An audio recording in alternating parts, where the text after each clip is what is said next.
It is clear from his first two games that Claude Puel wants to lead Leicester City in a new direction. The familiar path that City have followed has been well trodden over the past 5 years, and it is not being completely abandoned. Some familiar scenery can still be seen, but Puel is plotting a new direction for his squad. If the attacking displays in the first half against Everton and throughout the 90 minutes at the Bet365 stadium is anything to go by, it could be a very exciting journey for the Blue Army. But the manner in which City allowed the Potters to get back into the game on 2 occasions, and very nearly stole all 3 points at the death, is evidence there could still be a few bumps in the road. Puel's selections in his opening games in charge also indicate there could be a few players left by the wayside en route, with some new passengers jumping on board in January, when the Frenchman was unveiled as City's surprise choice to succeed Craig Shakespeare, a man who has been in the engine room of Leicester's incredible journey from League One to the summit of English football and the upper echelons of Europe. Puel arrived with the baggage of being labelled a coach who plays dull, negative, defensive football. The vast majority of City fans kept an open mind, and they have been right to do so, as the football served up has been anything but dull. Both performances have been marked by some entertaining and positive attacking play, with Danny Simpson even encouraged to get forward and overlap from fullback rather than just provide the safety net for Riyad Mahrez. The 4231 formation has seen Vicente Iborra rapidly becoming integral to Puel's new style of play. The sight of Iborra limping onto the team bus with his left ankle heavily strapped will be a cause for concern, because the Spaniard was the launchpad for City's drive and aggression. Riyad Mahrez scores against Stoke. Getty Images. There were a few stray passes early on as the Potters retreated to the sanctuary of the edge of their own penalty box with 2 banks of 4 early on in a bid to deny City's mobile attacking force any space in which to get in behind them.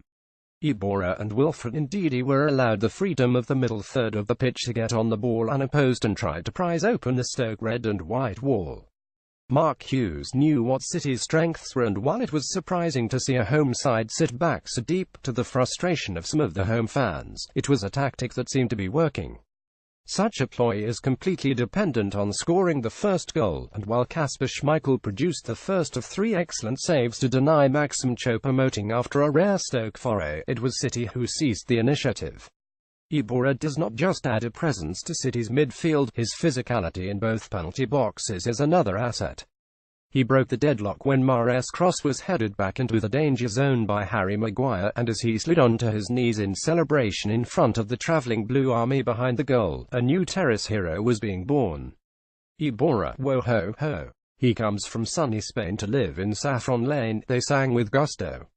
Then City really threatened to blow Stoke away, and Iborra could have had a hat-trick as the same set-piece routine nearly caught out the hosts again, only for teammate Shinji Okazaki to inadvertently block Iborra's effort. Then Iborra planted a free header over the bar. There were other opportunities that went begging, too, but to see City create so many chances was thrilling for the supporters, who said the Puel era would be dull. But then the first bump in that road appeared as City conceded an equaliser that was so simple it must have set huge alarm bells ringing in Puel's head. Maguire has made an excellent start to his City career and deserved his England call-up, but there have also been reminders he is on a learning curve as well. At Huddersfield, he was guilty of getting too tight to Laurent Depoitre for the Terriers' goal, but here he was guilty of not getting close enough to Choupo-Moting, whose simple ball around the corner set Xherdan Shaqiri on his way to score. Riyad Mahrez celebrates with Christian Fuchs Plum Images. Of course, the goal could not be attributed just to Maguire as City were carved open. Christian Fuchs had been sucked out to cover the wingback, and Shaqiri was no picked up either by the midfield. It was a systematic failure that leaves Puel with work to do. However, back to the positives. With French speaker Puel at the helm, there has been a notable improvement in Mahrez's performances, a resurgence in a player that took the Premier League by storm 2 years ago. After another bright start to the second half, fans were treated to a taste of vintage Mahrez as he fired City back into the lead with a classic finish after a thunderous challenge in midfield from Ndidi set him on his way.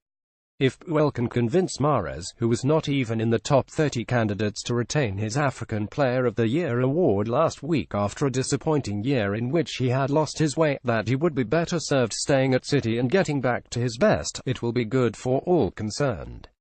And the signs are positive. Then came the bump. Iborra twisted his ankle in an innocuous challenge and his presence was missed when the giant figure of Peter Crouch headed home the equalizer from a corner, bursting into the space on the corner of the six-yard box that Iborra had been screening on all previous set pieces.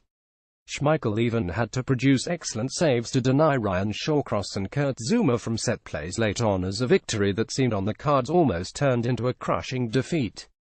City left the Potteries with plenty of positives to ponder, and there were more than enough optimistic signs to keep City fans excited. However, Puel admitted afterwards there were still plenty of areas for improvement too. This could be a real rollercoaster ride for everyone involved.